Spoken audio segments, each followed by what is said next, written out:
अद्वैत है रूप तुम्हारा, जन समाज में हे भगवन, जन समाज में हे भगवन। अद्वैत प्रकाश तुम्हारा, अद्वैत प्रकाश तुम्हारा। विश्व के भीतर हे भगवन, विश्व के भीतर हे भगवन। अद्वैत है रूप तुम्हारा।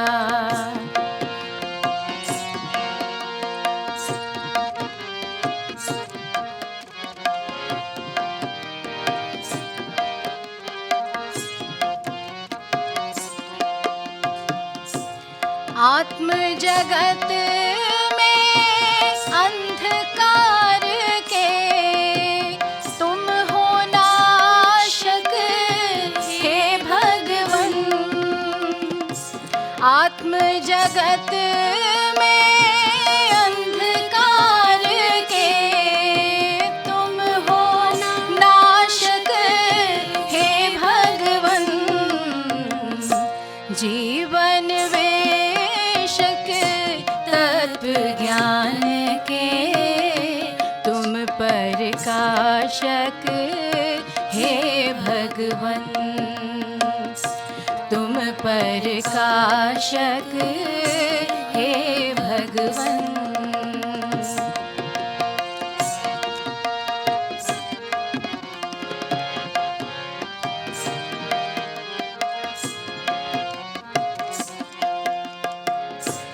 धर्म अधर्म के सत्य ज्ञान के तुम हो दाता हे भगवन। धर्म अधर्म के सत्य ज्ञान के तुम हो दाता हे भगवन। आत्म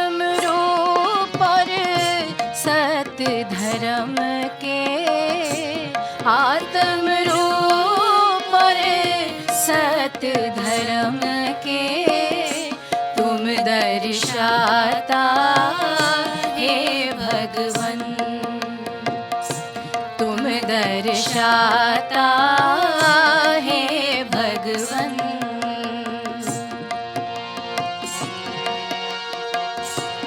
पापी जनों के जीवन के तुम सच्चे त्राता हे भगवन। पापी जनों के जीवन के तुम सच्चे त्राता हे भगवन। हानिकारक अनुरागों से मुक्ति दाता हे भगवन, मुक्ति दाता हे भगवन।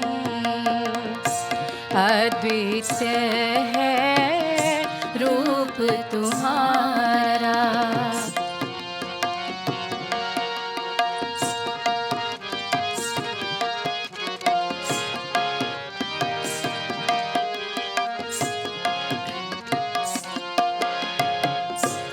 पाप बोध पापी के भीतर उत्पन्न करता है भगवन। पाप बोध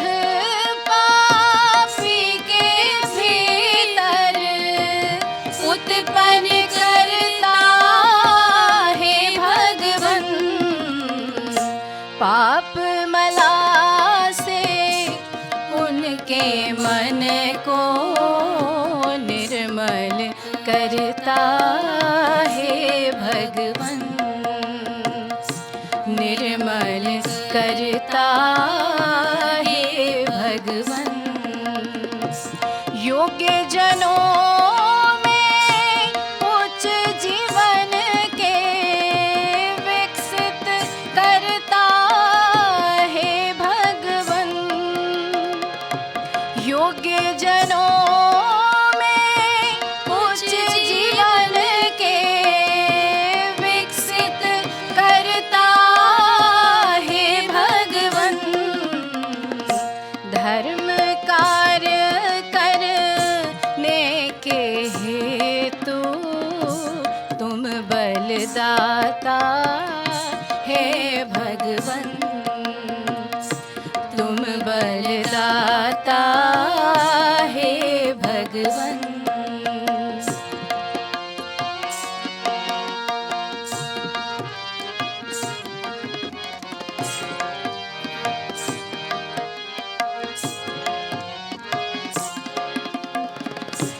विश्व के सारे ही जगतों में तुम हित करता है भगवन,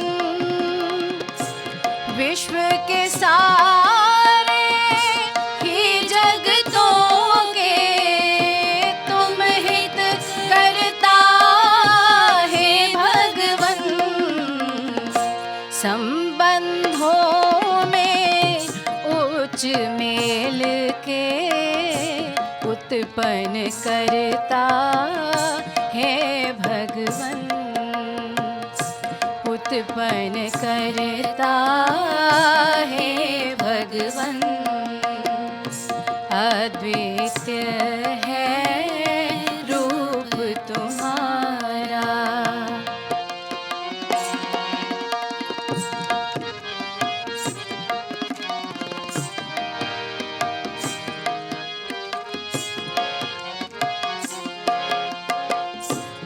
ऐसा देव रूप जो तुम्हारा उसको ध्याओ हे भगवन, ऐसा देव रूप जो तुम्हारा उसको ध्याओ हे भगवन।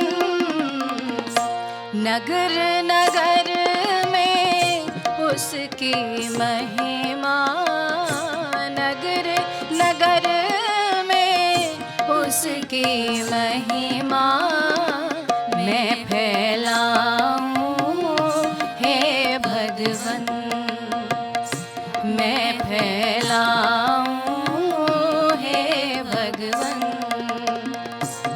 अद्वितीय है रूप तुम्हारा, जन समाज में हे भगवन,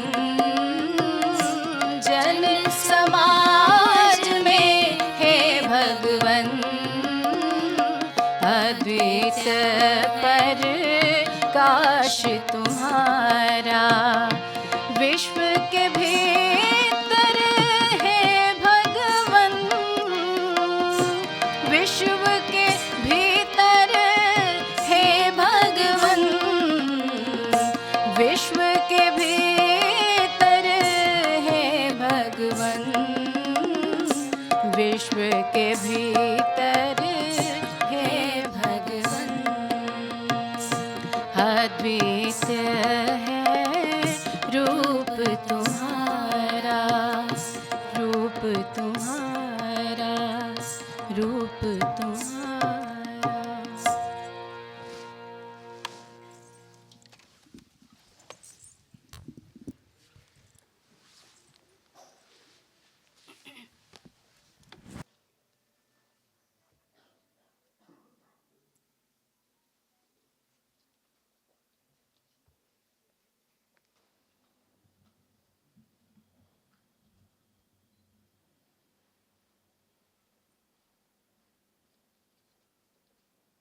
देव जीवात्मा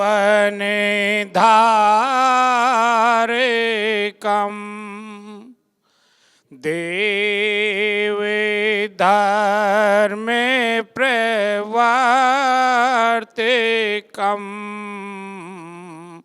देवे जीवने धारकम्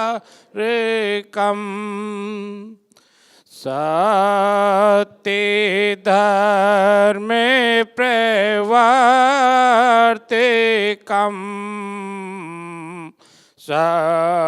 सर्वहित सम्पादकम् सर्वहित सम्पादकम् श्रीदेव गुरु नमाम्यहम् देवे ज्योति प्रकाशकम् आत्म रूप प्रदर्शकम् देवे ज्योति प्रकाशकम् आत्म रोग प्रदर्शकम् आत्म पात प्रदर्शकम् आत्म से में प्रदर्शकम् श्रीदेव गुरु नमाम्यहम् देवे ज्योति प्रकाशकम् आत्म बोध प्रबोधकम् देवे ज्योति प्रकाशकम् आत्म ज्ञान प्रबोधकम् सत्य धर्म प्रबोधकम् देव धर्म प्रबोधकम् श्रीदेव गुरु नमाम्यहम् देव तेज प्रकाशकम् नीचे राग विनाशकम् देव तेज प्रकाशकम् नीचे गिरणा विनाशकम् सत्य मोक्ष प्रदायकम् सत्य मोक्ष प्रदायकम् श्रीदेव गुरु नमाम्यहम् देव तेज प्रकाशकम् ऊंचे भावे उत्पादकम् देव तेज प्रकाशकम् ऊंचे राग उत्पादकम् उच्चे रूप विकासकम् ऊंचे रूप विकास कम श्रीदेव गुरु नमामि हम। हे भगवान, आप देव जीवनधारी देवात्मा हैं। आप सत्य और शुभ के प्रवर्तक हैं। आप मनुष्य मात्रा का हर प्रकार का हित साधन करने वाले हैं। आपके ऐसे अद्वितीय देव रूप को सन्मुख लाकर हम सब आपके चरणों में बार बार प्रणाम करते हैं। हे भगवान, आपके देव रूप में देव ज्योति का विकास हुआ है। जिस ज्योति के उजाले में मनुष्यात्माओं को उनकी आत्मा का गठन प्राप्त रूप दिखाते हो, आत्मा के रोगों को दिखाते हो, उन रोगों से होने वाले पतन को दिखाते हो और उस पतन से निकलने के लिए सच्चा ज्ञान, सच्चा बोध दे करके सत्य धर्म का ज्ञान, जो वास्तव में देव धर्म का ज्ञान है, वो ज्ञान देते हैं। आपके ऐसे आत्मिक रूप दर्शाता, आत्मिक सत्य ज्ञान दाता, आत्मिक बोध दाता अद्वितीय देव रूप को सन्मुख लाकर हम सब आपके चरणों में बार बार प्रणाम करते हैं। हे भगवान, आपके देव रूप में देव ज्योति के अलावा देव तेज का भी प्रकाश और विकास हुआ है।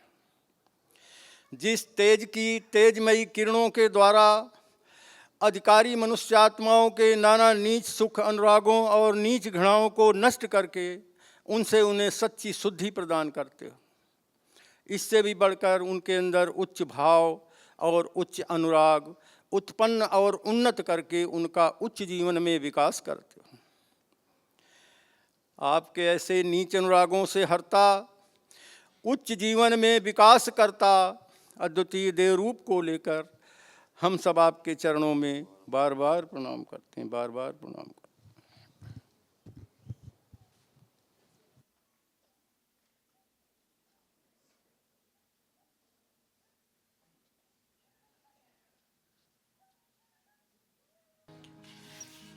आला जीवन की ज्यों ज्यों बढ़ेगी कदर,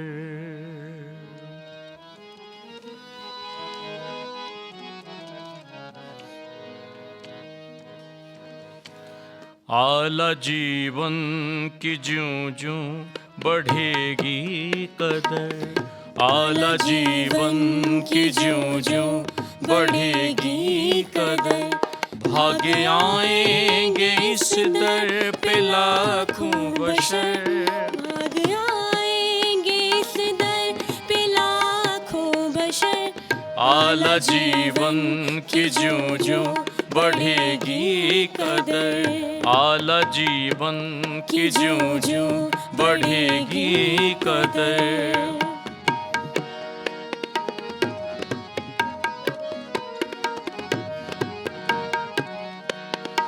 नीच रागों से जब तंग आ जाएंगे, नीच रागों से जब तंग आ जाएंगे, नीच रागों से जब तंग आ जाएंगे, नीच रागों से जब तंग आ जाएंगे, और ढूंढेंगे सच्चा सहारा किधर, और ढूंढेंगे सच्चा सहारा किधर, भागे आएंगे इस दर पे लाखों बशर, भागे आएंगे इस दर पे लाखों बशर, आला जीवन की ज्यों ज्यों बढ़ेगी कदर, आला जीवन की ज्यों ज्यों बढ़ेगी कदर।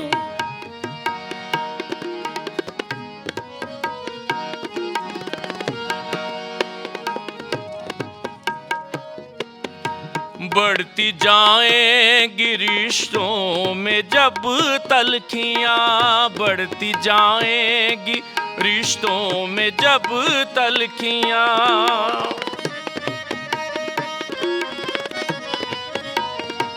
बढ़ती जाएंगी रिश्तों में जब तलखियां, बढ़ती जाएंगी रिश्तों में जब तलखियां, और जहन्नुम से बन जाएंगे घर के घर, और जहन्नुम से बन जाएंगे घर के घर। भागे आएंगे इस दर पे लाखों बशर, भागे आएंगे इस दर पे लाखों बशर। आला जीवन की ज्यों ज्यों बढ़ेगी कदर, आला जीवन की ज्यों ज्यों बढ़ेगी कदर।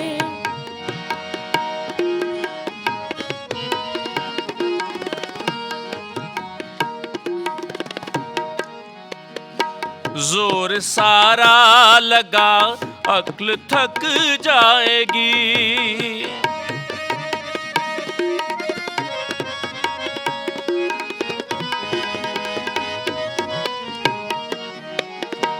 जोर सारा लगा अक्ल थक जाएगी, जोर सारा लगा अक्ल थक जाएगी, जोर सारा लगा अक्ल थक जाएगी।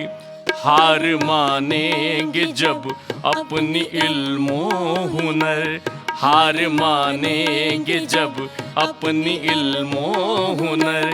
भागे आएंगे इस दर पे लाखों बशर, भागे आएंगे इस दर पे लाखों बशर। आला जीवन की ज्यों ज्यों बढ़ेगी कदर, आला जीवन की ज्यों ज्यों बढ़ेगी कदर।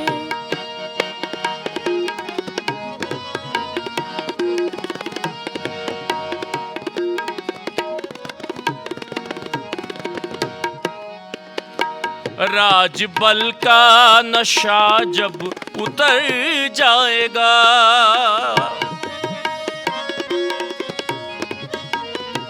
राजबल का नशा जब उतर जाएगा, राजबल का नशा जब उतर जाएगा, राजबल का नशा जब उतर जाएगा। हेच प्रमाण हो जाएंगे मालो ज़र, हेच प्रमाण हो जाएंगे मालो ज़र। भागे आएंगे इस दर पे लाखों बशर, भागे आएंगे इस दर पे लाखों बशर। आला जीवन की ज्यों ज्यों बढ़ेगी कदर, आला जीवन की ज्यों ज्यों बढ़ेगी कदर।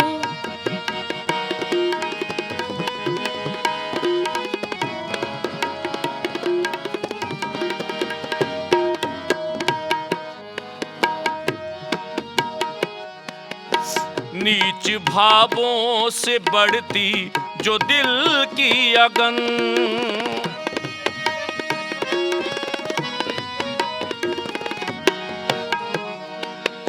नीच भावों से बढ़ती जो दिल की अगन, नीच भावों से बढ़ती जो दिल की अगन।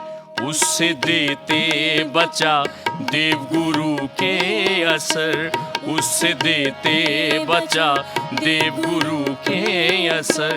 भागे आएंगे इस दर पे लाखों बशर, भागे आएंगे इस दर पे लाखों बशर। आला जीवन की ज्यों ज्यों बढ़ेगी कदर, आला जीवन की ज्यों ज्यों बढ़ेगी कदर।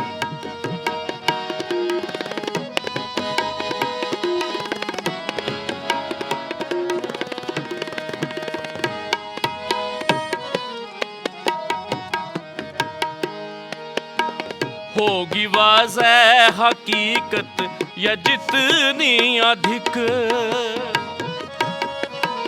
होगी वाज़ेह हकीकत या जितनी अधिक, होगी वाज़ह हकीकत ये जितनी अधिक, देव असुरों की कीमत की होगी कदर, देव असुरों की कीमत की होगी कदर। भागे आएंगे इस दर पे लाखों बशर, भागे आएंगे इस दर पे लाखों बशर। आला जीवन की जूं जूं बढ़ेगी कदर, आला जीवन की जूं जूं बढ़ेगी कदर।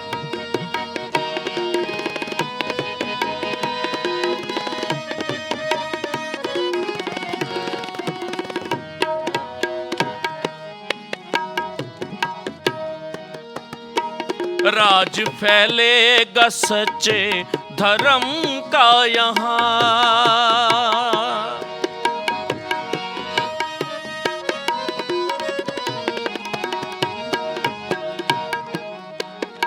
राज फैलेगा सच्चे धर्म का यहाँ, राज फैलेगा सच्चे धर्म का यहाँ, राज फैलेगा सच्चे धर्म का यहाँ, राज फैलेगा सच्चे धर्म का यहाँ। अल्म देवत का लहराएगा घर बे घर, अल्म देवत का लहराएगा घर बे घर। भागे आएंगे इस दर पे लाखों बशर, भागे आएंगे इस दर पे लाखों बशर। आला जीवन की जूं जूं बढ़ेगी कदर, आला जीवन की जूं जूं बढ़ेगी कदर। भागे आएंगे इस दर पे लाखों बशर, भागे आएंगे इस दर पे लाखों बशर। आला जीवन की जूं जूं बढ़ेगी कदर, आला जीवन की जूं जूं बढ़ेगी कदर, आला जीवन की जूं जूं बढ़ेगी कदर।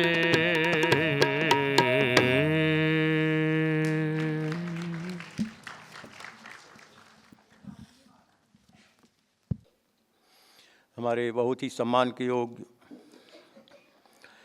माननीय काउंसिल के सदस्य, देव समाज के सेवक एवं श्रद्धावान, सबसे पहले मैं सभी को सदैव की जय करता हूँ और भगवान देवात्मा के चरणों में नतमस्तक होकर के हम उनसे ये भिक्षा मांगते हैं कि हम सभी जो इस साधन में सम्मिलित हुए हैं उनकी हार्दिक अवस्था थोड़ी सी ठीक हो सके, आपके देव प्रभावों को ग्रहण करने के योग्य हो सके और जहाँ तक जिसके लिए भी संभव हो वो आत्मिक आहार लेकर जाएं, इसी में हमारी यहाँ आने में सफलता है। ऐसा आशीर्वाद हे भगवान हम सभी को प्राप्त हो। तो इस समय जो ये दो भजन गाए गए, अगर दिल के तारों के साथ इनको आपने अपने मन में बजाया हो तो यही मेरी सभा का विषय है। बहुत अच्छी लय और स्वर में अच्छे भाव से दोनों भजन गाए गए, मैं उनका धन्यवाद करता हूँ। तो आज इस समय जो मेरी सभा का विषय है वो है मानवता के लिए भगवान देवात्मा की आवश्यकता।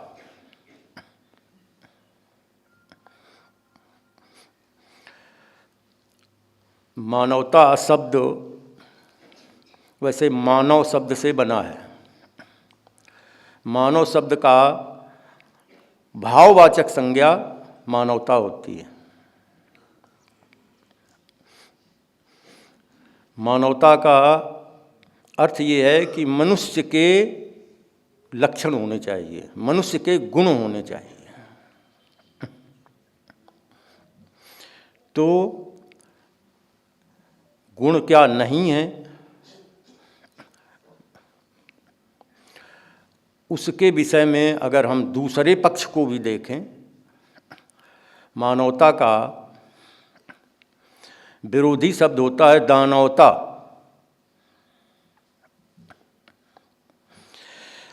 और दानवता का क्या अर्थ होता है?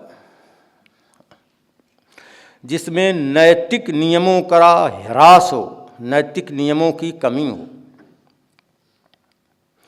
मनुष्य के वास्तविक मूल्यों से हटकर जब हम गतिविधियां करते हैं वो दानवता की क्रियाएं हैं। या जब हम असामाजिक क्रियाएं करते हैं वो दानवता के लक्षण हैं। तो भगवान देवात्मा इस अवस्था से हटाकर हम सभी को मानवता के रास्ते पर चलाने के योग्य बनाते हैं। वही सारी शिक्षा गुरु महाराज ने अपनी किताबों के द्वारा, अपने उपदेशों के द्वारा और अपने बनाए हुए सेवकों के द्वारा दर्शाई है।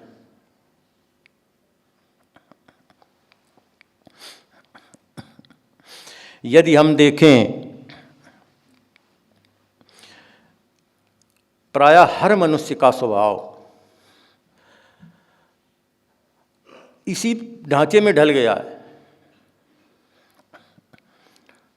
प्रायः हर मनुष्य का स्वभाव इसी पक्ष में जा रहा है। वो क्यों? देव समाज में एक गीत भी गाया जाता है कि देख कर भी अपनी हानि फिर भी हूँ लाचार में। मनुष्य अपनी आँखों से देखता है, अपने मन से महसूस भी करता है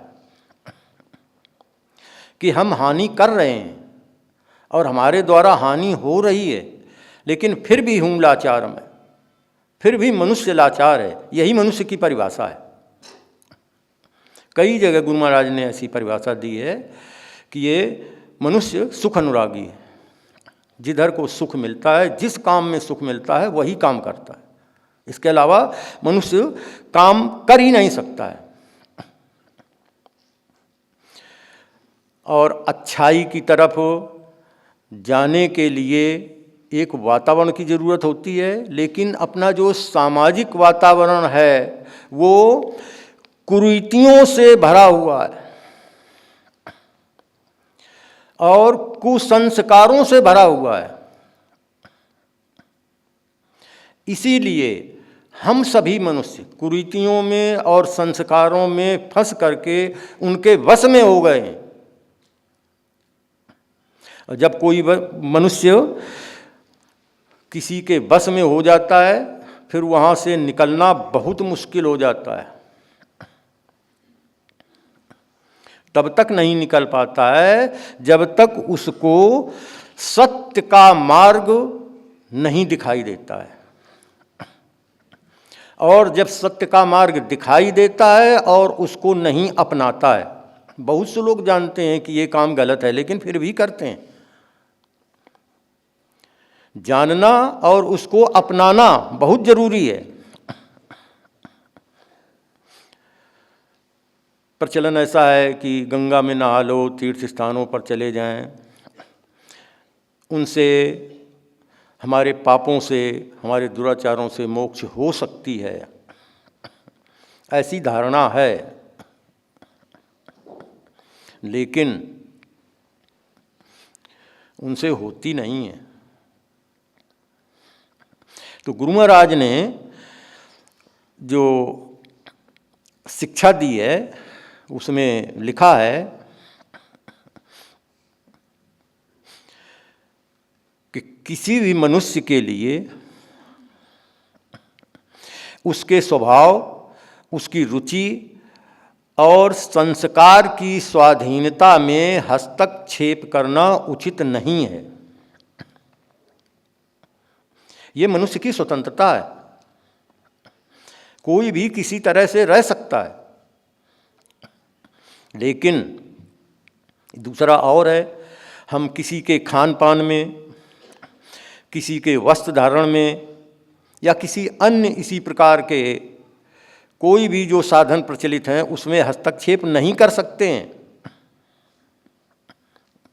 और अगर हस्तक्षेप करते हैं तो उससे जहाँ हस्तक्षेप करने वाले की हानि होती है वहाँ समाज की भी हानि होती है।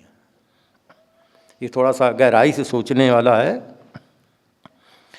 क्योंकि जब हम किसी के किसी काम में हस्तक्षेप करते हैं तो हमारे उससे संबंध बिगड़ जाते हैं। दूसरा, हीनता के बोध की उत्पत्ति होती है, हीनता का बोध पैदा होता है दोनों के लिए, जिसके लिए कहेंगे उसके लिए, और जब हम अपने लिए सोचते हैं उसके लिए भी हीनता का बोध पैदा होता है।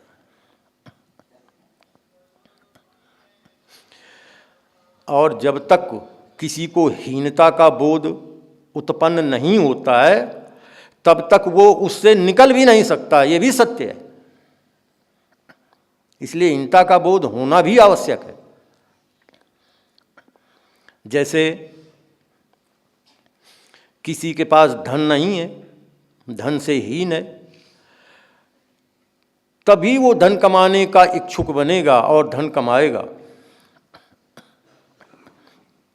अगर उसे धन, अपने धन की हीनता का बोध नहीं है तो धन कमा ही नहीं सकता है। बहुत लोग कह देते हैं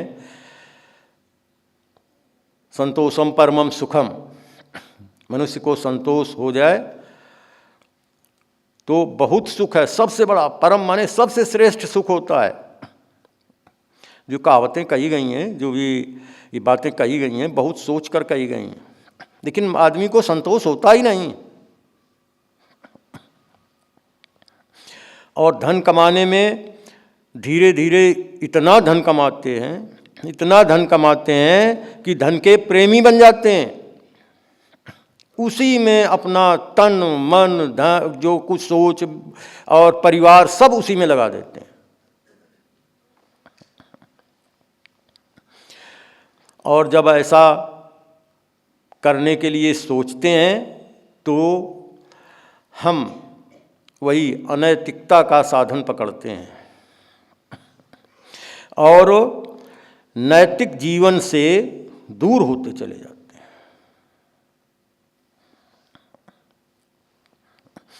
क्योंकि धन कमाने में झूठ बोलते हैं, बिना झूठ बोले धन कमाया तो जा सकता है, लेकिन उच्च भाव उसके लिए होने चाहिए। या एक निश्चित मात्रा में धन कमाया जाए तो कमा सकते हैं, लेकिन ज़्यादातर झूठ बोलते हैं, बेईमानी का सहारा लेते हैं। प्रायः देखें, जितने भी धन कमाने में लगे हुए हैं सब का देखें, सब बेईमानी का सहारा लेते हैं। यहाँ तक कि जो नौकरी में भी हैं, सरकारी नौकरी करते हैं या प्राइवेट नौकरी करते हैं, वो भी इसी से दूर नहीं है, इससे इसी में फंसे हुए हैं। जब हम किसी काम के लिए उत्तराधिकारी बने हुए हैं, जितने काम के लिए हमारी जिम्मेदारी दी गई है उतना अगर हम काम नहीं करते हैं तो हम बेईमानी करते हैं। और आप सोच कर देखें, सभी करते हैं, अपना कर्तव्य कर्म पूरा नहीं करते हैं, इसलिए बेईमानी करते हैं। धन कमाने में चोरी करते हैं, धन कमाने में धोखा देते हैं। आजकल ज़्यादातर ऐसा प्रचलन है, किसी भी चीज़ में देखें, कपड़ों में भी धोखा देते हैं, धोखा खा भी जाते हैं लोग, बता देंगे कुछ, कहीं का कुछ, कहीं कुछ। शायद ग्रेजुएशन जब मैं कर रहा था तो कुछ लड़के कानपुर में रहते थे, तो उन्होंने कहा चलो एक दिन पिक्चर देखी जाए। पढ़ाई से मन उब गया तो हम लोग चले गए, तो वहाँ पिक्चर देखी। अभी तक वो गीत याद है, पिक्चर का नाम तो याद नहीं है, लेकिन गीत की लाइन याद है। हिंदुस्तान का कपड़ा मोहर लगी जापान की, जय बोलो बेईमान की। ये पिक्चर देखी थी मैंने। और आजकल दवाइयाँ लेने जाओ, सारी स्पेलिंग मिलेगी, एक स्पेलिंग इधर की उधर हो गई, वह हो गया काम। यहाँ तक कि लोग कह देते हैं कि अगर जहर भी लेने जाओ तो उससे भी लोग नहीं मरते हैं, क्योंकि वो भी शुद्ध नहीं है, बेईमानी करते हैं। हर काम में बेईमानी करते हैं, धोखा देते हैं। और धोखा देने से हम क्या करते हैं? विश्वासघात करते हैं। किसी के पास कोई अपनी अमानत रख दें, दोबारा उससे लेने जाएं, तो अगर वो विश्वास के योग्य है तो ठीक है, नहीं तो ज़्यादातर विश्वास के योग्य नहीं होते हैं। किसी के पास अपना पैसा रख दें फिर दोबारा उससे पूरा मिल जाएगा, ऐसा असंभव है।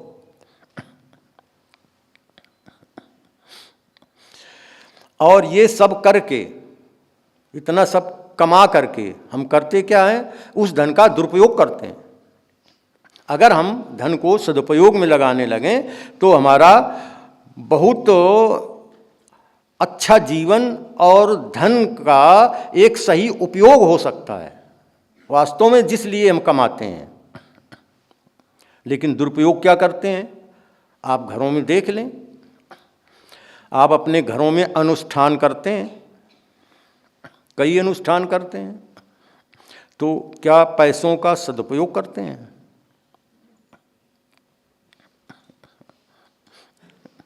शादी विवाह करते हैं, उसमें बहुत रुपया खर्च होता है, बहुत रुपया मांगते हैं। अभी अडानी अंबानी का चला काफ़ी, हम भी कभी कभी देख लेते रहे। तो एक रस्म होती है, वो जूते चुराए जाते हैं, जूते चुराने में कितने रुपए का हो गया। ये सब किस काम आए? या हम अपना देखें, जो दहेज मांगते हैं वो दहेज हम किस काम में खर्च करते हैं? क्या उसका सदुपयोग है? शादियों में जो टेंट लगाते हैं, कई बार हमने भी सुना, कई लोगों ने बताया कि वो 35-40 लाख रुपए का टेंट लगाया। किस काम में आया? बस थोड़ी देर के लिए, वाह वाह बहुत अच्छा लगा था टेंट, वाह वाह बहुत अच्छा हुआ। किस लिए करते हैं? सम्मान प्रशंसा बड़ाई के लिए करते हैं। बहुत अच्छा भोजन किया, बहुत अच्छा भोजन बनाया, अरे खाया, शाम को खाया, सुबह वो सब केमिकल रिएक्शन होकर के वो सब खत्म हो गया। उतनी देर के लिए वाह वाह क्या कर दिया। वो हम अपने से बताते हैं। हमारे यहाँ छोटा लड़का विजय अभी अपने साले की लड़के की शादी में गया था बनारस। उसको मैंने पूछा, मैंने कहा वहाँ क्या कैसा रहा? तो उसने बताया कि 2 जगह फंक्शन हुआ था। वहाँ हिंदुओं में, हमारे यहाँ ब्राह्मणों में ज़्यादातर ऐसा है, एक तिलक वागदान जिसको कहते हैं वो होता है, तो वो लड़के वालों के होता है, फिर लड़की वालों के यहाँ बारात जाती है। तो दोनों ने वहाँ होटल बुक कराया, क्योंकि रहने वाले इधर के थे, बनारस जाना था। तुमने कहा क्या कैसा था? दोनों ने 1-1 करोड़ रुपए का होटल बुक कराया। अब वो कहते हैं कि 700 रुपए की एक थाली थी खाने में। क्या खाया होगा 700 का?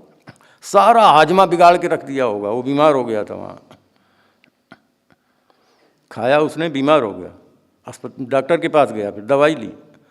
अरे जो साधारण भोजन है वो सबसे ज़्यादा डाइजेस्टिव है, उससे पेट आराम से भर जाता है।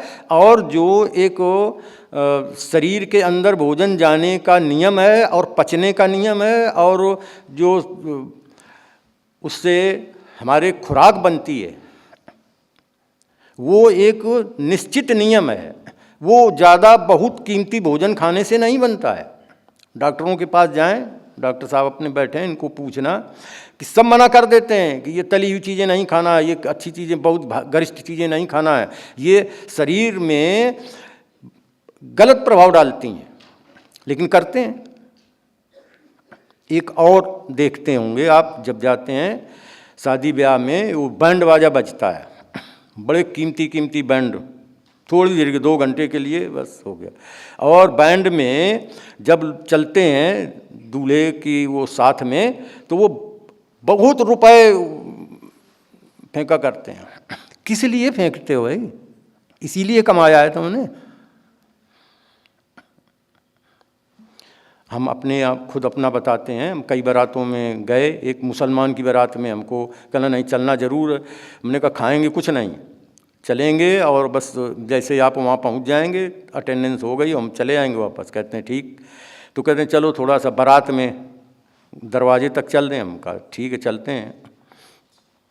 10-10 हज़ार रुपये की गड्डी रुपयों की नई बिल्कुल लिए, और ऐसे निकालें यूँ फेंक रहे हैं।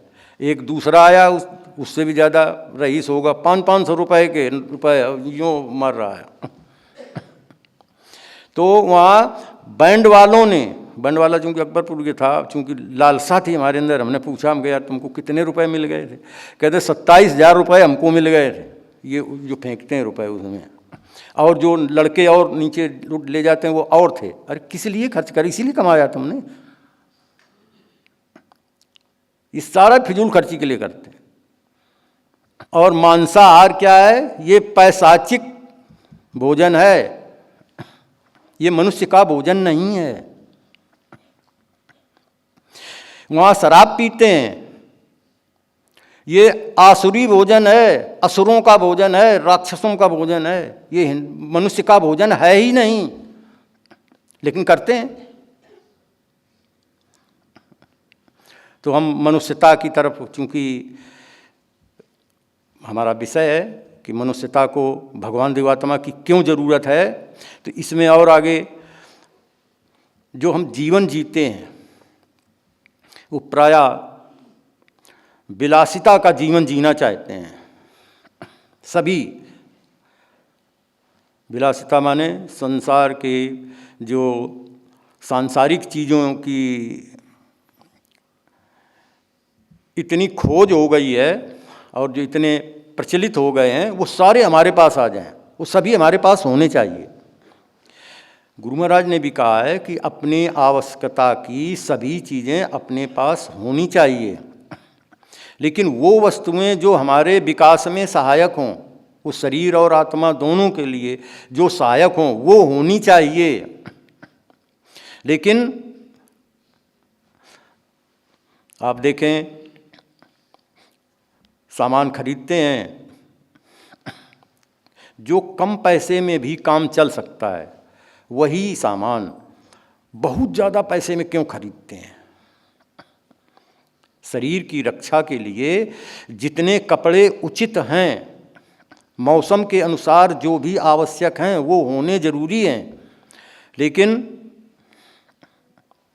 खरीदते हैं ये मॉल और ये सब, ये फिर कहाँ जाएंगे? ये बेचारे क्या करेंगे? दौड़ते हैं सब उसी तरफ। तो सांसारिकता में बहुत लिप्त हैं, और सांसारिकता की पूर्ति के लिए ही हम धन कमाते हैं। कह देते हैं लोग कि, बहुत से लोग ऐसा कह देते हैं, कोई काम नहीं ऐसा जो न करे पैसा। ठीक है, उनकी सोच ठीक है कि पैसे से ही सब काम होते हैं, लेकिन पैसे, एक और कहावत है कि 4 पैसे कमाने चाहिए, 4 पैसे होने चाहिए। ये सही है, होने चाहिए, लेकिन किस लिए होने चाहिए? एक तो जो पैसा हम कमाते हैं, जैसा अभी हम बताया, कुएं में फेंक देते हैं, फिजूल खर्ची, जिससे न अपना भला होता है, न समाज का भला होता है, न किसी और का भला होता है। ऐसे काम करते हैं, जैसे अभी बताया थोड़ा, सब फिजूल खर्ची, ये भी धन कमाते हैं। दूसरा, अपनी सांसारिकता, विलासिता जिसको कहते हैं, इस विलासिता के लिए पैसे कमाते हैं, सांसारिकता के लिए पैसे कमाते हैं। सारा सामान हमारे पास होना चाहिए, सारा सामान होना चाहिए। उसमें आजकल इतनी वस्तुओं का बाजार में इतना वर्चस्व है कि हम देख देख कर अपनी भावनाओं को, वही फिर आ जाता है ना, हीनता की भावना आ जाती है, अरे हमारे पास ये है नहीं, उनके पास ये है, हम भी ऐसा कर लें। उसमें हम फंस जाते हैं। उसके लिए फिर हम पैसे कमाने लगते हैं, क्योंकि सोचते हैं पैसा कमाएंगे तभी ये मिलेगा, इसलिए पैसा कमाने लगते हैं। और जो पैसा कमाते हैं वो खर्च के लिए, अपने खर्च के लिए भी कमाते हैं, वो भी ज़रूरी है, खर्च करना है। बच्चों की परवरिश करनी है, बच्चों का भरण पोषण करना है, उनको कपड़े भी पहनाने हैं, उनकी शिक्षा भी देनी है, उनको अच्छा भोजन भी देना है, उनके लिए भी पैसा होना चाहिए। 4 पैसे नहीं होंगे तो कहाँ जाएंगे। लेकिन एक और इसका पक्ष है, जो 4 पैसों का हम बता रहे हैं, एक तो कुएं में फेंकने के लिए, एक सांसारिकता के लिए, एक खर्च के लिए, और तीसरा है जमा करने के लिए। शायद इनमें से आप में, हम में से कोई ऐसा नहीं होगा जो पैसा जमा न करता हो, सबके बैंक खाते होंगे। अब तो जो छोटे विद्यार्थी स्कूलों में जाते हैं उनका भी बैंक खाता खुलवाते हैं, कुछ पैसे का लेन देन सरकार के द्वारा या और होता है, उसके लिए भी पैसे खुलवाते हैं। तो पैसे जमा करने के लिए, लेकिन वास्तव में पैसा जमा कौन होता है? जो हम दान में, परोपकार में खर्च करते हैं, तो वो पैसा हमारा जमा पैसा है, बाकी कोई पैसा जमा नहीं है। ये जितना पैसा जमा करते हैं, हमने कमाया, बहुत कुछ कमाया, और वो सब पैसा जमा कर लेते हैं, इकट्ठा कर लेते हैं। लेकिन मनुष्य की एक उम्र की सीमा है, उस लिमिट तक आदमी जिंदा रह सकता है, उसके बाद जिंदा नहीं रह सकता है। तो पैसा कमाते रहोगे, इकट्ठा करोगे, किसके लिए? इसके लिए भी हमको एक गीत याद आता है। अपने गांव में जब हम रहते थे तो एक लड़का था, उसको सब पागल कहते थे। वो गीत गाया करता था और बहुत बैठ जाते थे लोग, उसको कुछ पैसे देते थे, वो सुनाने लगता था। उसकी एक लाइन है तो लंबा, एक लाइन हम आपको बताते हैं, और वो आप उसको गांठ बांध लीजिए। एक लाइन ही आपको एक किताब से बड़ी दिखाई देगी। वो गाया करता था, तूने जो कमाया है दूसरा ही खाएगा। इसको आप गांठ बांध लीजिए। आप इसको अगर ये आप सोच करके चलेंगे तो आप धन के पीछे भागना बंद कर देंगे। अरे दूसरों के लिए इकट्ठा कर रहे हो कि अपने लिए भी तो करो कुछ। हम जब इस लोक से परलोक में जाएंगे तो हम अपने साथ क्या लेके जाएंगे? वहाँ का बैंक बैलेंस भी तो कुछ रखें। तो हम जितना भी दान करेंगे, जितना भी परोपकार में लगाएंगे, वही हमारे साथ जाएगा, बाकी कुछ नहीं जाना है। लेकिन और जो पैसा हम कमाते हैं वो खर्च करते हैं। तो मुख्य रूप से अगर हम 3 चीज़ों से बचे रहें तो हमारा पैसा काफ़ी बच जाता है। एक तो वकीलों से, वकीलों से अगर हम बच जाएं तो हमारा पैसा बहुत बच जाता है। वो कैसे बचेगा? भगवान देवात्मा की शरण में आएं, संबंध अपने ठीक बनाएं, पैसा बच जाएगा। वकीलों के पास जाने की ज़रूरत ही नहीं है। वकीलों के पास क्यों हम जाते हैं? हमारा संबंध बिगड़ जाता है, इसलिए वकीलों के पास जाना पड़ता है। केवल वकीलों के पास हम इसीलिए जाते हैं कि हमारा संबंध बिगड़ जाता है। संबंध बिगड़ गया, बस चले, इसलिए वकीलों से बचें। दूसरा, हकीमों से बचें, डॉक्टरों से बचें। वो कैसे बचेंगे? वो तो शरीर को स्वस्थ रखेंगे, तो हमारा शरीर ठीक रहेगा, डॉक्टर के पास जाने की ज़रूरत नहीं पड़ेगी। और वो भी गुरु महाराज ने ऐसी शिक्षा दी है। स्वास्तित्व यज्ञ अगस्त महीने में होता है। गुरु माँ ने लिखा है अपने अस्तित्व की रक्षा करनी है, माने शरीर की भी रक्षा करनी है, आत्मा की भी रक्षा करनी है। क्योंकि अगर शरीर होगा तभी हम आत्मा के लिए कुछ कर पाएंगे, और अगर शरीर ही नहीं है तो आत्मा के लिए हम क्या करेंगे? हमारे लिए विकास विनाश सब शून्य हो गया। तो वकीलों से बचें, हकीमों से बचें।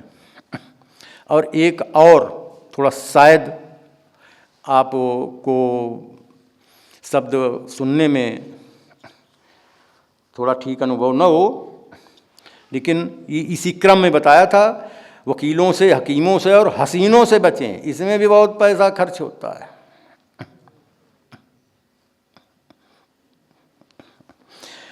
और ज़्यादा जो खर्च करते हैं हम संतान अनुराग पर खर्च करते हैं। संतान अनुराग, संतान के लिए करना तो हमें है ही, चूँकि हमारी संतान है, हमारे परिवार को आगे बढ़ाएगी, हमारे नाम को आगे ले जाएगी,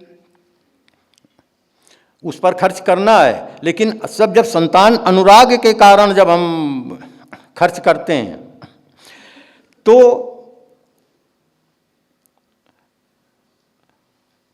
उनके शिक्षा के लिए तो बहुत कुछ सोच रहे हैं, शारीरिक विकास के लिए भी बहुत सोच रहे हैं। लेकिन दूसरा पक्ष ये है कि उनकी आत्मा के लिए भी हमें कुछ सोचना चाहिए। उनके भरण पोषण में ये भी पक्ष है कि उनकी आत्मा के लिए भी हमें कुछ सोचना चाहिए। और आत्मा के लिए तभी सोच सकते हैं जब हम भगवान देवात्मा की शरण में आएंगे, तो हमारे अंदर ऐसी भावनाएं, ऐसा ज्ञान, ऐसी सोच पैदा हो जाएगी कि हम उनके बच्चों की आत्मा के लिए इतना आगे सोचने लगेंगे कि जितना हम सोच भी नहीं सकते हैं। और प्रायः देखा जाता है, यद्यपि कि किसी का विकास और विनाश उस वातावरण पर निर्भर करता है, तो घर में चूंकि ऐसा वातावरण नहीं हम दे पाते हैं, इसलिए हम बच्चों का विकास आत्मा की तरफ नहीं कर पाते हैं। अगर हम वातावरण ऐसा देने लगें तो वातावरण में लगातार रह करके ही कितना विकास हो सकता है।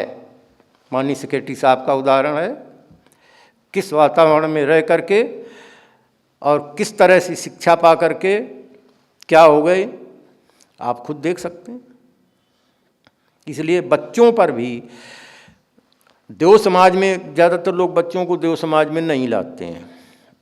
अगर उनके आत्मा का विकास चाहते हैं तो उनको देव समाज में लाना बहुत ज़रूरी है।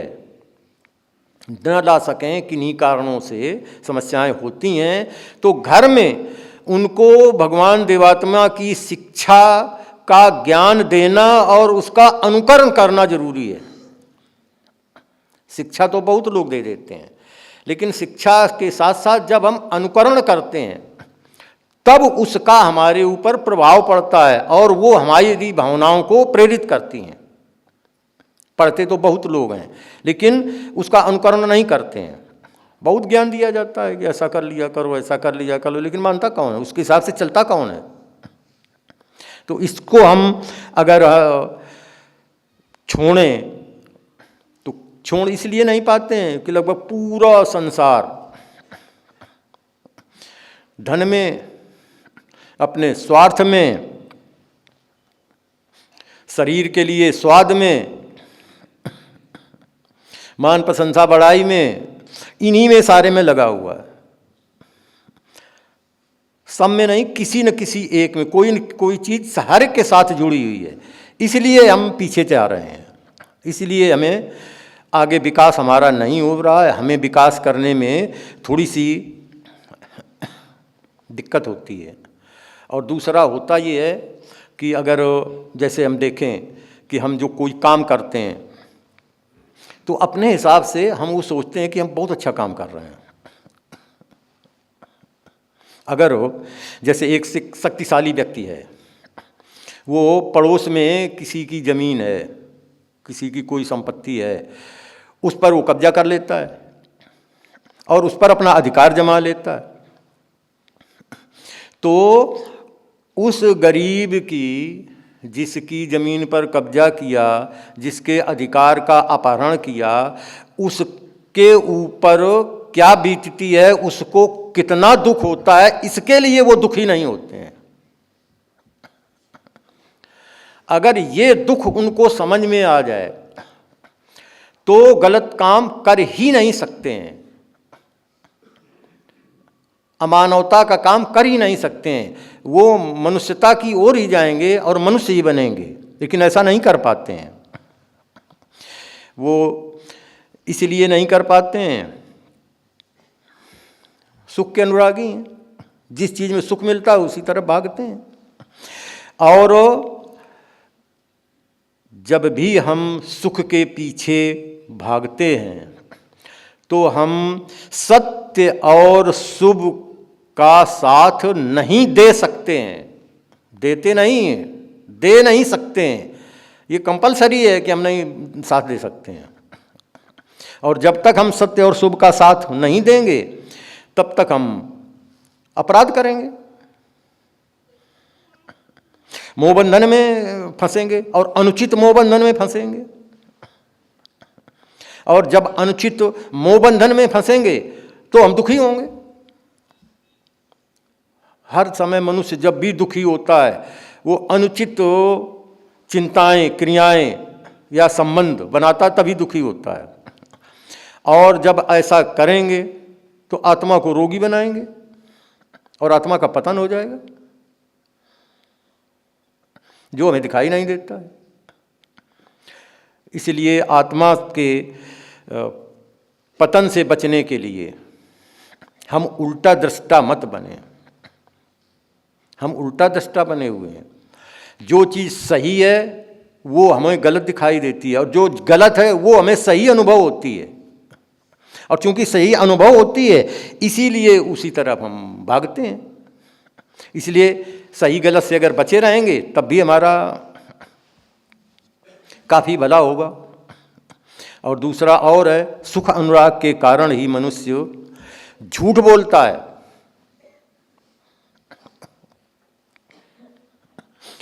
और जब कोई झूठ बोलता है तो उस पर लोग विश्वास नहीं करते हैं। कोई भी हो कि 2-4 बार किसी की झूठ पकड़ी जाए उस पर विश्वास लोग नहीं करते हैं। उसको लोग क्या कहते हैं? कहते हैं धोखेबाज है, ये धोखा देगा, ये सही काम नहीं करता, कहता कुछ है करता कुछ है। इसलिए और जब धोखेबाज कोई हो जाता है तो उससे अविश्वास हो जाता है और संदेह की दृष्टि से लोग देखने लगते हैं। और जब कोई भी हमारे ऊपर अविश्वास करने लगे, हमारे ऊपर संदेह करने लगे, तो उससे हमारा भला कभी हो ही नहीं सकता। इसलिए यदि इनसे मोक्ष पानी है तो भगवान देवात्मा के साथ संबंध बनाना बहुत आवश्यक है। भगवान देवात्मा की आवश्यकता क्यों है बता रहे हैं, क्योंकि आत्म पतन से बचने के लिए केवल भगवान देवात्मा ही मूल और मुख्य लक्ष्य का ज्ञान देते हैं।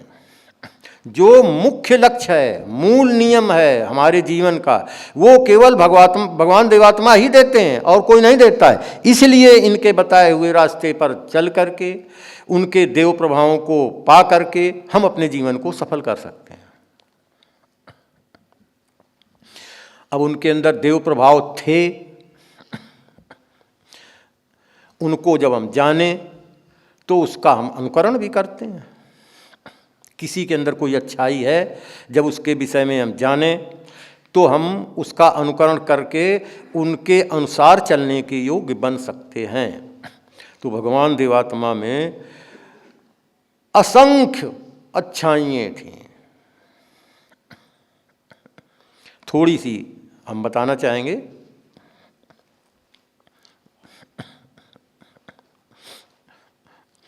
और दूसरा कारण एक और ये होता है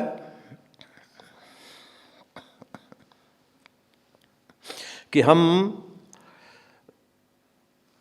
एक तो अपने शरीर की रक्षा चाहते हैं, आत्मा के विषय में कुछ सोचते ही नहीं हैं, इसलिए भगवान देवात्मा की ओर हमारा दिमाग जाता ही नहीं है, और कई बार शरीर की रक्षा भी नहीं कर पाते हैं। शरीर की रक्षा के लिए क्या आवश्यक है, क्या जानना जरूरी है, वो बायोलॉजी में पढ़ाया जाता है। आजकल लगभग सभी को ज्ञान है कि अगर हम शरीर की रक्षा चाहते हैं तो अपनी शरीर की गठन का ज्ञान होना चाहिए,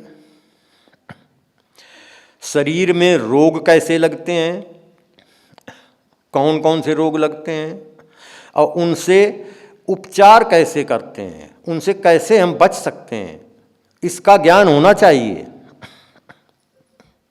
और अगर इसका ज्ञान नहीं है तो हम शरीर से नहीं बच सकते हैं।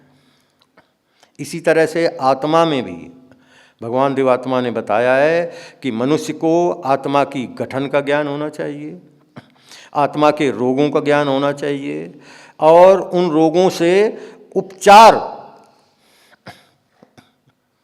करने के लिए हमारे अंदर क्षमता होनी चाहिए। तो वो अगर हम गुरु महाराज के विषय में जैसा बताया देखें तो गुरु महाराज ने क्या किया, कुछ हम थोड़ा बताना चाहेंगे। गुरु महाराज ने सत्य को ढूंढने, उसका साथ देने, पोषकता करने और प्रचार करने में अपना आप सब कुछ भेंट कर दिया। माने सत्य को जाना, उसका समर्थन किया, फिर उसका प्रचार किया, अपने अंदर ढाला उसको, और उसमें सब कुछ भेंट कर दिया, अपना तन, अपना मन, अपना धन, सब कुछ भेंट कर दिया। अद्वितीय त्याग पढ़ें आप, सारा धन गुरु महाराज ने लगा दिया, शरीर लगा दिया। कितनी बार मन कितना अच्छा शरीर था गुरु महाराज का, और बीमार हो गया शरीर, कमज़ोर हो गया शरीर, 10-10 घंटे 12-12 घंटे हम मनुष्यों की भलाई के लिए उन्होंने कार्य किया। गुरु महाराज ने तो सोलन में लिखा था, बहुत बीमार थे, देवशास्त्र तीसरा हिस्सा लिखने को बाकी था। तो अब ऐसा कौन कह सकता है, हम सोचें हम में से कोई किसी के अंदर ऐसी क्षमता है। गुरु महाराज ने क्या कहा कि या तो हमारी लाश निकलेगी या देवशास्त्र निकलेगा, और देवशास्त्र तीसरा हिस्सा निकला। जब इतनी दृढ़ता से कोई काम करता है तो काम अवश्य हो जाता है। तो गुरु महाराज ने अपना सारा कुछ लगा दिया। और दूसरा ये होता है कि जब हम कोई परेशानी देखते हैं, कोई कठिनाई देखते हैं, तो हम पीछे हट जा रहे, क्या छोड़ो, क्या करना लेना देना है। लेकिन गुरु महाराज ने कठिनाइयाँ सह करके और विरोधता सह करके, कठिनाइयाँ भी आईं और विरोधता भी बहुत हुई, वो सह करके भी मिथ्या का जितना भी प्रचार था उसको दूर करने का पूरा प्रयास किया, और किया, मिथ्या को पूरा दूर किया। नेचर के सत्य नियमों पर आधारित आत्मा की गठन, आत्मा का रूप, विनाश और विकास की शिक्षा देकर के अधर्म, पाप, पुण्य और मनुष्यों को मुख्य लक्ष्य का ज्ञान दिया है। मनुष्यों के साथ सभी जगतों के साथ संबंध बनाया है। उन्होंने अपने अहितकर्ताओं का भी हित चाहा है और किया है। चाहना और चीज़ होती है, करना और चीज़ होती है। चाहते तो सभी हैं, बहुत लोग चाहते हैं। जब किसी से संबंध बिगड़ जाते हैं, घर में ही किसी से संबंध, अरे मरो दफा हो जाके, चलो, मरता भी नहीं है, कहीं चला जाए। हर रिश्ते में देख लो आप, हर रिश्ते में यही करते हैं, चलो मर जाए, खत्म। लेकिन सोचने से नहीं होता है, सोचने से तो हो जाता। तो अब तक ये चिंताएं जो हम करते हैं हर रिश्ते में, पति पत्नी के रिश्ते में भी, माता पिता के रिश्ते में भी, संतान के रिश्ते में भी, रिश्तेदारों, तो सारा काम खराब हो जाता। लेकिन गुरु महाराज ने जो मुख्य लक्ष्य बनाया और संबंध तत्व की शिक्षा दी, उससे गुरु महाराज ने अपने अहितकर्ताओं का भी हित किया। हमारे लिए ये असंभव है। कोई हमारी हानि कर जाए तो हम उसके लिए क्या शुभकामना करेंगे, क्या उसका हित चाहेंगे? ऐसा नहीं कर सकते हैं। गुरु महाराज ने अगला काम जो किया, अपने आपने पापियों को पाप जीवन से निकालकर नया जीवन दिया है। सैकड़ों जनों से पिछले पापों से परिशोध कराया है। ये परिशोध की घटना देव समाज में ही होती है। और लिखा है, स्वार्थियों को बदलकर परोपकारी बनाया है, कृतज्ञ बनाकर उपकारियों की सेवा करने के योग्य बनाया है और उनसे सेवा कराई है। नारकीय दुनिया में सच्चा देव राज्य लाने का महान कार्य प्रारंभ किया है।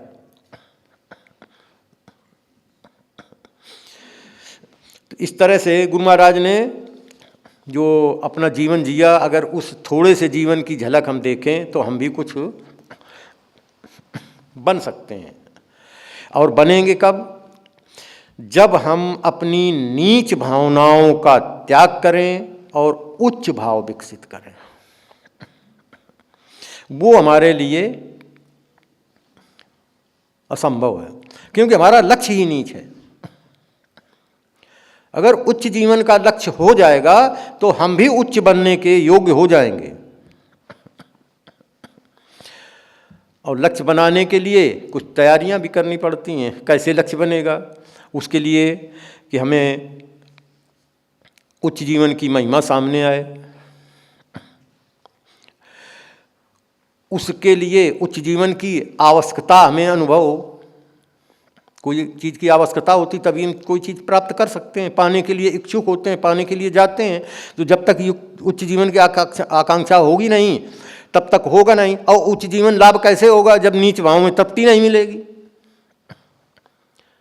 तो नीच भावों को अगर हम छोड़ेंगे और नीच भावों को प्रेरित करने वाले जितने भी भाव हैं उनसे अगर हम विमुख हो सकते हों तो हमारे अंदर उच्च भाव पैदा हो सकते हैं, वरना नहीं हो सकते हैं। और ये करने में होगा क्या? हमारे अस्तित्व के मुख्य रूप से 3 अंग होते हैं। एक होता है शरीर, एक होता है मन और तीसरा होता है आत्मा। हमारा शरीर केवल परिश्रम का साधन है, जो मेहनत करते हैं वो केवल साधन है शरीर। और जो मन है वो चिंतन के लिए, मनन के लिए, तर्क के लिए और परीक्षण के लिए साधन है। हम सोचें, उस पर चिंतन करें। कोई चीज़ हमने सोच ली, जब तक उस पर चिंतन नहीं करते हैं वो दिमाग में हमारे नहीं बैठती है। छात्रों को स्कूल में ब्लैक बोर्ड पर पढ़ा दिया गया, लेकिन घर में जाकर जब तक उस पर चिंतन नहीं करते हैं। और मनन माने होता है सोचो और उसको मन में धारण करो, याद करो। फिर होता है परीक्षण। परीक्षा करके देखो कि कोई भी काम जो बताया गया है, कोई काम ये करने जा रहे हैं, ये सही है कि गलत है, हमारे लिए हानिकारक है कि गलत है, ये समाज के लिए हानिकारक है या गलत है, इससे क्या प्रभाव पड़ेगा। ये मन की स्थिति होती है। तो मन से ये सारा काम करते हैं। और आत्मा आध्यात्मिक जीवन के लिए होती है, सात्विक भावों के लिए होती है। तो अगर हम अपने तन मन और आत्मा को थोड़ा सा गुरु महाराज के देव प्रभावों की तरफ मुड़ करके, उनके देव प्रभावों को पा करके अपना जीवन यापन करने के योग्य हो जाएंगे तो हमारा जीवन सफल हो जाएगा, वरना हम नहीं सफल कर सकते हैं। और मन हमारा बिल्कुल रिमोट की तरह होता है। सब जानते हैं रिमोट। अब तो टेलीविज़न का कम प्रचलन है। टेलीविज़न का प्रचलन होता है इतना सा लेके बैठते हैं, जो बटन दबा दो वही आ जाएगा। हमारे मन में भी इतनी चीज़ें भरी हुई हैं, इतनी चीज़ें भरी हैं जितनी आप कल्पना भी नहीं कर सकते हैं। बस जो बटन दब गई वही हम सोचने लगते हैं। तो अपने मन के रिमोट को ऐसी बटन दबाएं कि हमारे विकास में काम आए। अगर विकास में काम नहीं आती है तो हम कुछ सोच भी नहीं सकते हैं। और एक और है, कैसे विचार पैदा होंगे, जब हम कोई चीज़ देखते हैं या सुनते हैं तो उससे हमारे अंदर कल्पना शक्ति की जागृति होती है। कोई भी चीज़ देखी या सुनी तो हम उसके विषय में कल्पनाएं करने लगते हैं, और कल्पना शक्ति से ही तर्क शक्ति का विकास होता है। जब तक हम कुछ सोचेंगे नहीं तब तक उसमें तर्क कैसे करेंगे, ये ठीक है, ये गलत है, ये ठीक है, ये गलत है, उससे तर्क शक्ति का विकास होता है। और तर्क जब करेंगे तो हमारे अंदर धारणा शक्ति का विकास होता है। धारणा माने होता है हमारे दिल में बैठ जाती है कोई बात। तर्क किया, ये चीज़ ठीक है, ये गलत है, ये ठीक है, ये करना चाहिए, ये नहीं करना चाहिए, तो हमारे मन में, दिल में बैठ जाता है कि हमें ये करना चाहिए। और धारणा शक्ति जब हो जाएगी, उसी से भाव शक्ति का विकास होता है। हमारे अंदर जब कोई बात बैठ जाएगी, जो दिल में होगा वही भाव बनेंगे, और हम जो कार्य करते हैं वो भाव शक्तियों के आधार पर ही हम काम करते हैं। इसलिए हम जब कोई चीज़ देखें, सुने, उससे ज़्यादातर अच्छाई ही लेने का प्रयास करें और अच्छाई ग्रहण करने का ही प्रयास करेंगे तो हम नैतिक जीवन व्यतीत करने लगेंगे। नैतिकता का बिल्कुल थोड़ा साधारण अर्थ ये है, जब हम अपने व्यक्तिगत हितों की अपेक्षा दूसरों के हितों का कल्याण चाहते हैं या उसको अधिक महत्व देते हैं। अपने हितों की अपेक्षा जब हम दूसरों के हितों की को ज़्यादा महत्व देते हैं तो ये नैतिकता है। जब हम सही और गलत को समझ कर लेते हैं और सही मार्ग पर चलने की क्षमता जब प्राप्त कर लेते हैं, ये नैतिकता है।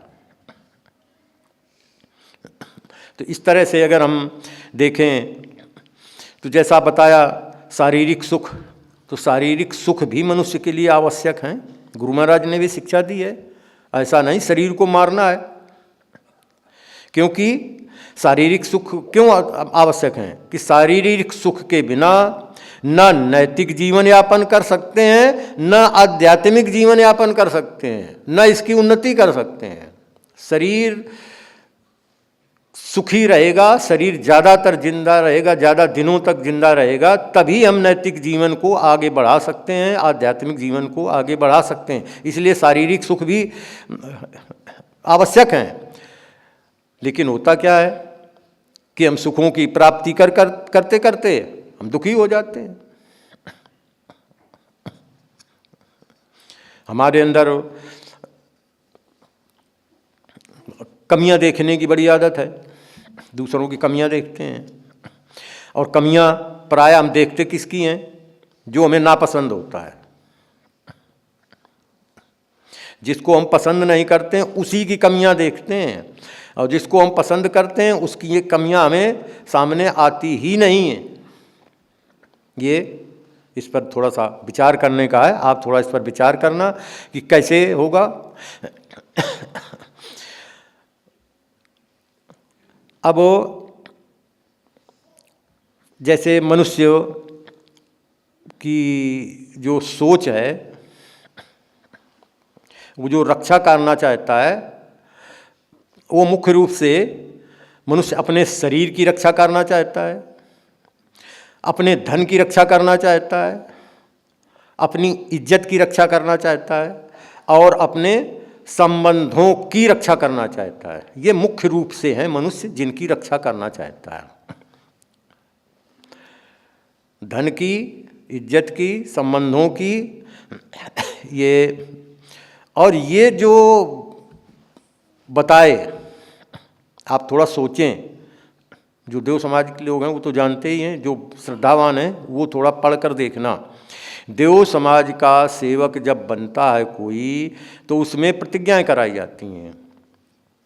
तो दुराचार की जो पहली प्रतिज्ञा है वो नशा से संबंधित है कि हम नशा नहीं करेंगे, न खुद करेंगे, न कराएंगे, न किसी की मदद करेंगे। और अगर मनुष्य नशे से केवल बच जाए तो उसके धन की भी रक्षा हो जाती है, इज्जत की भी रक्षा हो जाती है, संबंधों की भी रक्षा हो जाती है, और भी कई प्रकार के उसके अंदर भी भाव पैदा हो जाते हैं। तो एक ही अगर उसको मिल जाए तो एक से ही जो मनुष्य चाहता है सारा एक में ही मिल जाएगा। इसलिए भगवान देवात्मा की आवश्यकता है।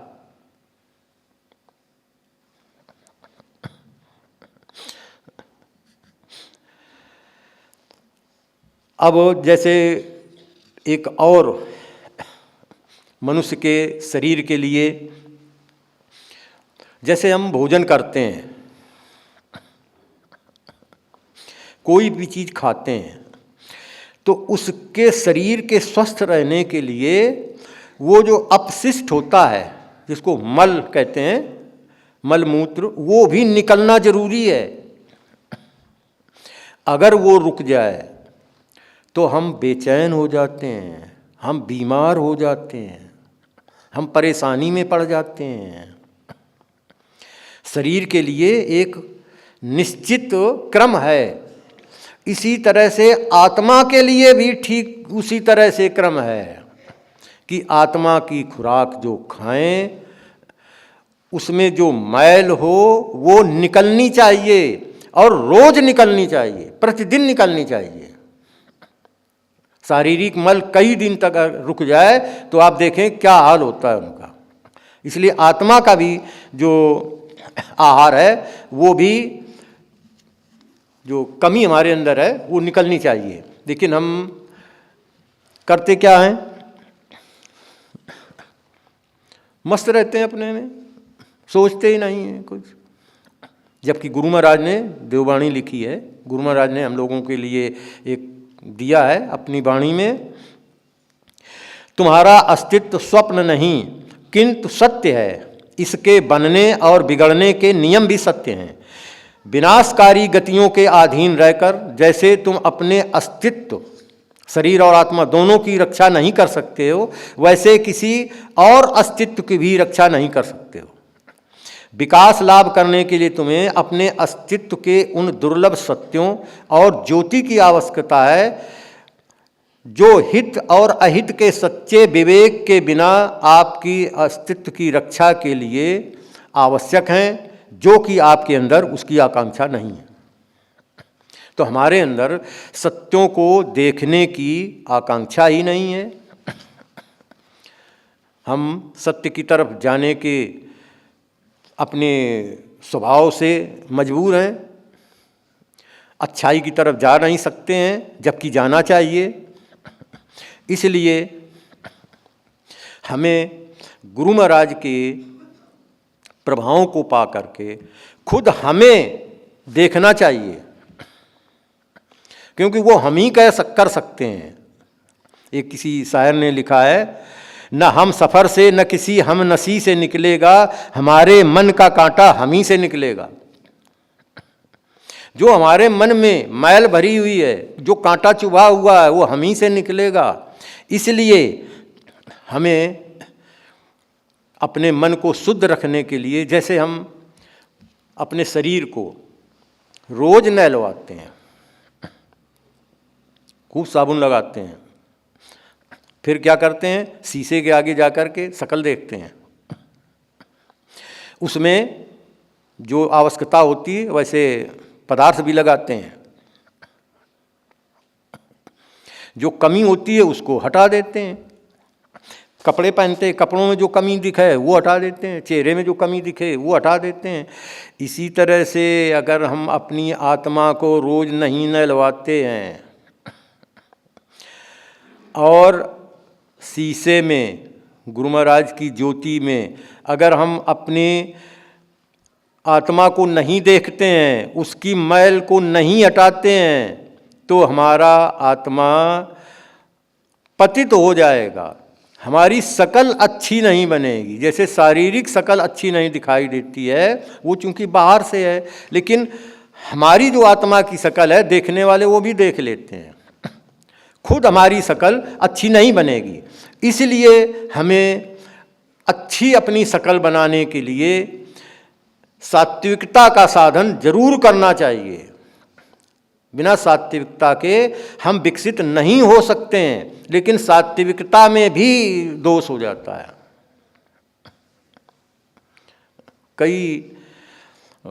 थोड़ा सा जब बहुत गहराई से सोचते हैं तो देखें कि जैसे श्रद्धा का भाव होता है, तो इसको लोग प्रायः कह देते हैं श्रद्धा सम्मान करना चाहिए। सही बात है, सम्मान करना चाहिए। और सम्मान दो तरह का होता है, एक होता है औपचारिक, एक होता है अनौपचारिक। तो औपचारिक सम्मान क्या होता है? जैसे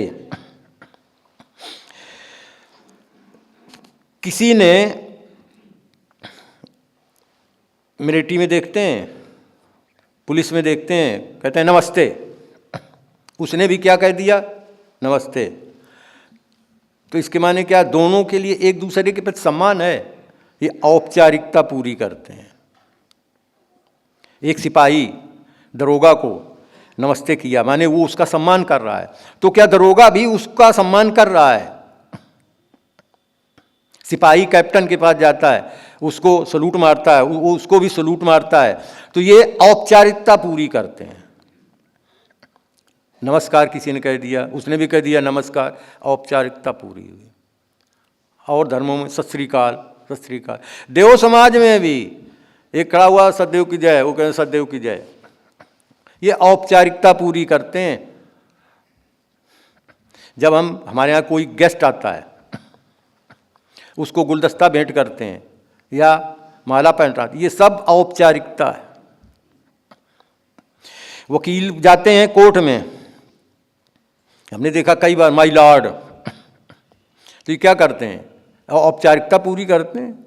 योर ऑनर, औपचारिकता पूरी करते हैं। सम्मान नहीं है कि नहीं बहुत बड़ा सम्मान कर रहे हैं, हे मेरे मालिक, ऐसा नहीं है, ये औपचारिकता पूरी करते हैं।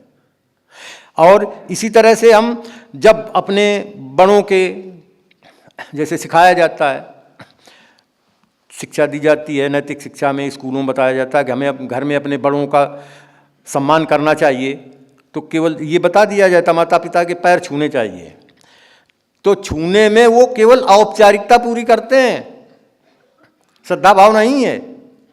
तो हमारे अंदर ये, जैसे राजनीतिज्ञों का सम्मान करते हैं, कोई गलत राजनीतिज्ञ हो उसको भी साल भेंट कर देते हैं, माला पहना देते हैं, स्टेज पे खड़ा कर देते हैं, ये सब औपचारिकता है, उसके लिए सम्मान नहीं है। तो सम्मान फिर क्या होता है? श्रद्धा में चेतना होती है। थोड़ा सोचना इस पर, श्रद्धा में चेतना होती है। और मिथ्या अनुकरण से अंधविश्वास पैदा होता है। मिथ्या अनुकरण से, जब हम कोई चीज़ गलत अनुकरण करेंगे तो हमारे अंधविश्वास पैदा होगा, और आस्था से अंधविश्वास पैदा होता है। अगर किसी के लिए आस्था है तो हमारे अंदर अंधविश्वास पैदा हो जाएगा, वो सही है गलत है कोई भी वो नहीं है। और आस्था से विश्वास पैदा होता है। जब किसी के अंदर किसी के प्रति हमारी आस्था होगी तभी उसके अंदर विश्वास पैदा होगा, और विश्वास जब किसी के अंदर पैदा होता है तो बिना चेतना के विश्वास पैदा हो ही नहीं सकता है। और अगर किसी के अंदर सत्य विश्वास पैदा होता है, यही श्रद्धा है। अगर गलत विश्वास पैदा हो जाता है, अंधविश्वास पैदा हो जाता है, वो श्रद्धा नहीं है। तो इसलिए हमें श्रद्धा पैदा करनी बहुत ज़रूरी है। और ये बस टाइम थोड़ा सा,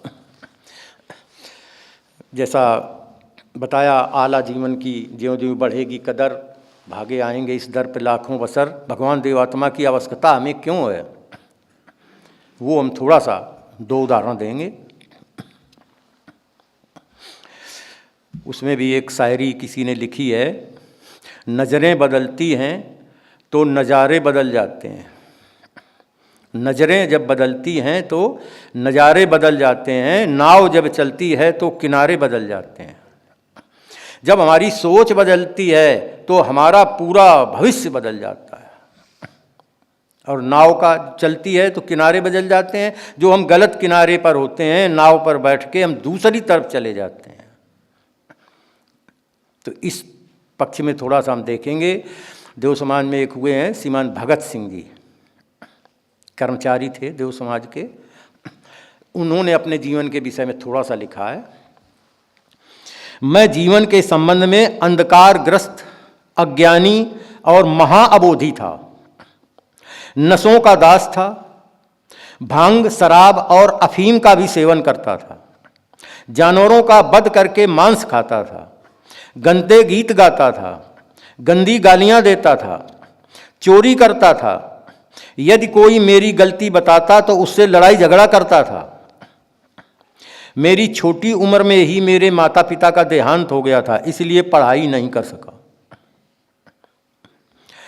सिख मत में गया, अमृत छका, 5 कक्के धारण किए, एक महान महंत को अपना गुरु बनाया, फिर भी नीच जीवन बढ़ता ही रहा। थोड़ा थोड़ा सा हम बता रहे हैं। तो इस तरह से इनका जीवन था। तो जब नज़रें बदलीं तो नज़ारे बदल गए और किनारे बदल गए। क्या हुआ? जब मैं देव समाज में आया तो मेरे जीवन में परिवर्तन आया। मैंने नशा, मांसाहार छोड़ दिया। मैंने चोरियां जो की थीं उनका परिशोध किया। बिना टिकट जो भी यात्राएं की थीं उनके लिए रेल विभाग को रुपए दिए। पशुओं की सेवा करता हूं। और ये श्रीमान जी जो थे ये अछूत जाति के थे, जिनको हम एससी कहते हैं, अछूत जाति के थे, लेकिन कम पढ़े लिखे थे, पढ़ नहीं पाए थे। लेकिन जब देव समाज की सभाएं कराते थे तो पढ़े लिखे लोगों की, बहुत अच्छे लोगों की सभाएं कराते थे। और जो गंदे गीत गाते थे वो खुद हमने भी देखा, अकबरपुर में भी रहे हैं कुछ दिन ये श्रीमान जी, हारमोनियम बजाते थे और हारमोनियम पर देव समाज के गीत गाते थे। और जब गीत गाते थे तो ऐसे गीत गाते थे कि लोगों को भाव विभोर कर देते थे। तो नज़रें जब बदलती हैं तो नज़ारे बदल जाते हैं। एक और उदाहरण, श्रीमान नोद सिंह जी, उन्होंने भी अपने जीवन के विषय में थोड़ा सा लिखा है।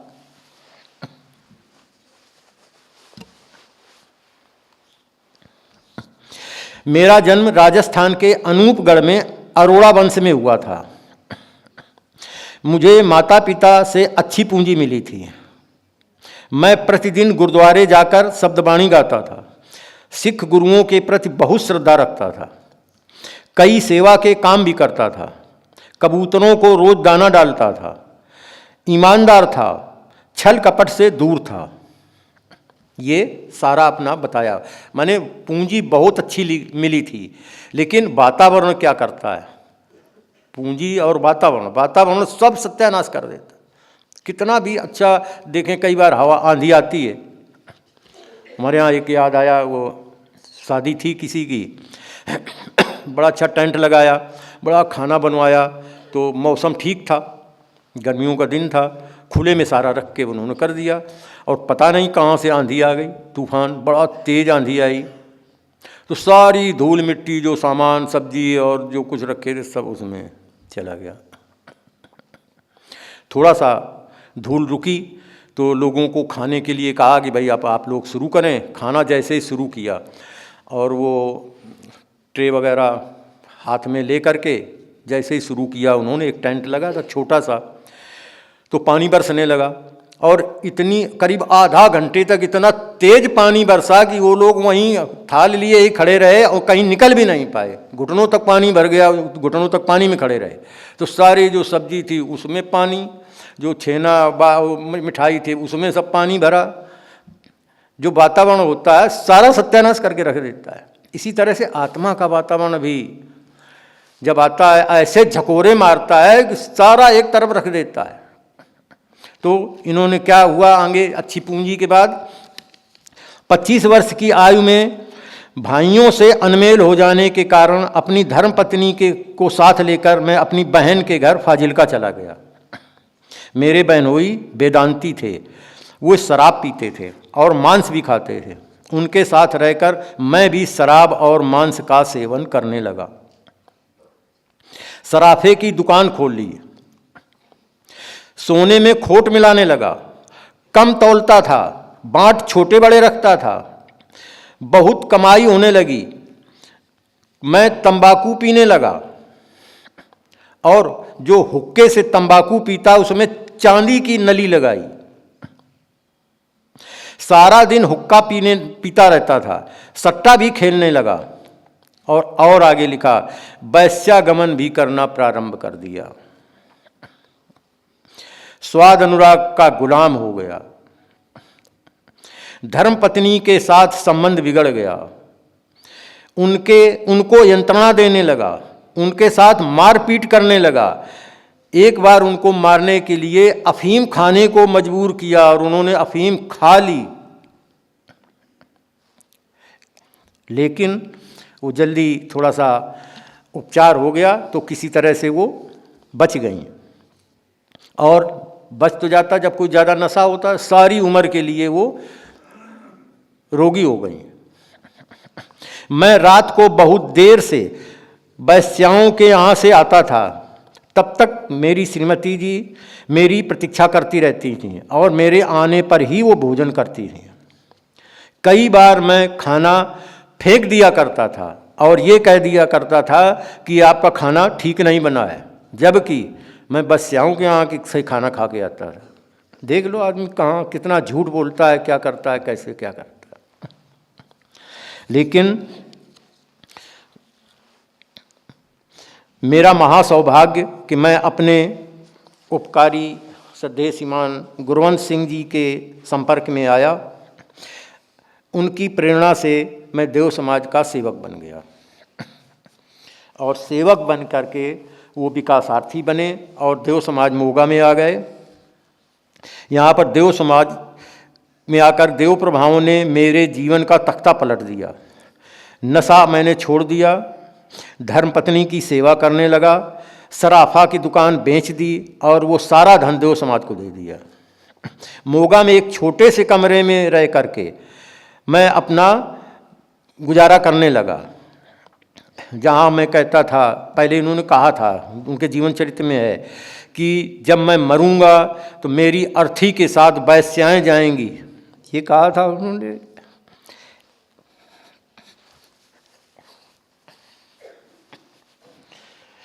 तो जब नजरें बदली तो क्या हुआ, धर्म संबंधी उनकी अर्थी को लेकर गए और जीवन का किनारा ही बदल गया। तो ऐसे ही हम सब आपसे भी हम प्रार्थना करते हैं कि भगवान देव आत्मा की शरण लें। मनुष्य जीवन को भगवान देव आत्मा की बहुत आवश्यकता है। अगर आपके अपने जीवन को बचाना चाहते हैं, अपने संबंधों को ठीक रखना चाहते हैं, अपना भविष्य ठीक रखना चाहते हैं, क्योंकि नीच जीवन इस लोक के लिए ही नहीं परलोक के लिए भी दुखदाई होता है। इसलिए आप इस जीवन को भी अच्छा बनाएं और परलोक को भी अच्छा बना कर जाएं। धन्यवाद। तो अब दोपहर की सभा, फिर इसके बाद सभा 1:30 बजे, 12 बजे, हाँ 12 बजे सभा होगी, उसमें आप लोग फिर आएँ। क्विट जी का प्रोग्राम, प्रश्नोत्तरी होगी, देव समाज संबंधित प्रश्न उत्तर होंगे, तो आप लोग देखें, बच्चों को भी थोड़ा और ज्ञान होगा कि देव समाज में कैसे क्या प्रश्न पूछे जाते हैं, उसका उत्तर हमें कैसे देना है। ठीक।